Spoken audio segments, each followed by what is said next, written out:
Hello friends, welcome back to our channel. So ఈరోజు నేను మెంతం కూర పప్పు ఎలా చేస్తానో చూపించబోతున్నాను. సో ఇక్కడ ముందుగా కందిపప్పు తీసుకొని దీన్ని శుభ్రంగా వాష్ చేసుకోవాలి ఒక 2 టైమ్స్. ఇప్పుడు ఇక్కడ ఒక 4 చిన్న టమాటాలను ఇలా కట్ చేసుకోవాలి. అలాగే నిమ్మకాయ సైజ్ అంతా కావాలి చింతపండు తీసుకోవాలి. అలాగే ఒక 3-4 పచ్చిమిర్చి, అలాగే 1 ఉల్లిగడ్డ, అలాగే 10-12 వెల్లుల్లి రెబ్బలు తీసుకొని ఇప్పుడు ఇవన్నీ ఇందులో వేసేసుకోవాలి. ఓకే అండి. సో అన్నీ వేసుకున్న తర్వాత ఇప్పుడు చిన్న కట్టలు వస్తాయి కదండి, అవి 2 మెంతం కూరవి తీసుకున్నాను. అలాగే కొద్దిగా కొత్తిమీర ఇలా శుభ్రంగా వాష్ చేసుకోవాలి. ముందుగా వాష్ చేసుకొని ఇందులో వేసేసుకోవాలి.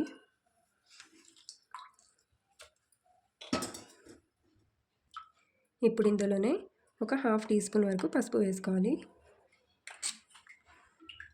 అలాగే 1 టీ స్పూన్ కారం పొడి, లేదా మీరు ఎంత స్పైసీ తింటారో దాని అకార్డింగ్ డైలీ ఎంత వేసుకుంటారో అంత వేసుకోవచ్చు. ఓకే అండి. ఇందులోనే 1 టేబుల్ స్పూన్ వరకు ఆయిల్ వేసుకోవాలి.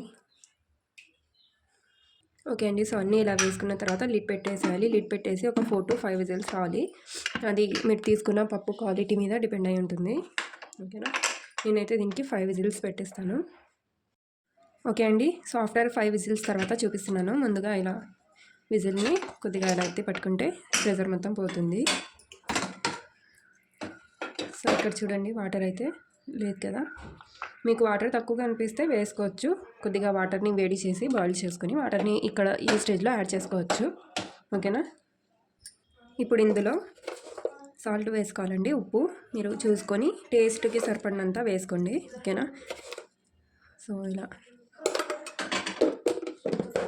ఇలా ఉప్పు వేసుకున్న తర్వాత ఇప్పుడు దీన్ని మొత్తం బాగా మ్యాష్ చేసుకోవాలి. సో ఇలాంటిది ఉంటుంది కదా మ్యాషర్, దాంతో బాగా మ్యాష్ చేసేసుకోవాలన్నమాట.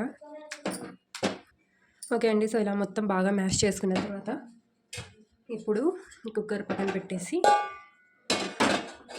పోపు కోసం ప్రిపేర్ చేసుకుందాం. ఇందులో ఒక 2 టేబుల్ స్పూన్స్ వరకు ఆయిల్ వేసుకోవాలి.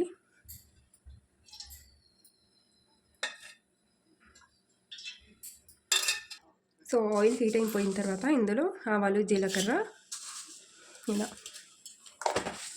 వేసుకొని ఇందులోనే 2 పచ్చిమిర్చి, అలాగే వెల్లుల్లి రెబ్బలు, అలాగే కొద్దిగా కరివేపాకు కూడా వేసుకోవాలి. వేసుకొని కలర్ చేంజ్ అయ్యేంత వరకు ఫ్రై చేసుకోవాలి, ఒక 2-3 మినిట్స్. ఓకే అండి. సో కలర్ అయితే చేంజ్ అయిపోయింది కదా, గ్యాస్ ఆఫ్ చేశాను. ఇప్పుడు పప్పుని ఇందులో వేసేసుకోవాలి.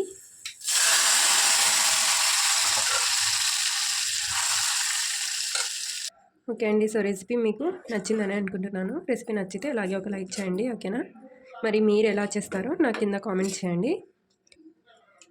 మరిన్ని వీడియోస్ కోసం, మరిన్ని రెసిపీస్ కోసం మన ఛానల్ని సబ్స్క్రైబ్ చేసుకోండి. సో నెక్స్ట్ వీడియోలో మళ్ళీ కలుద్దాం.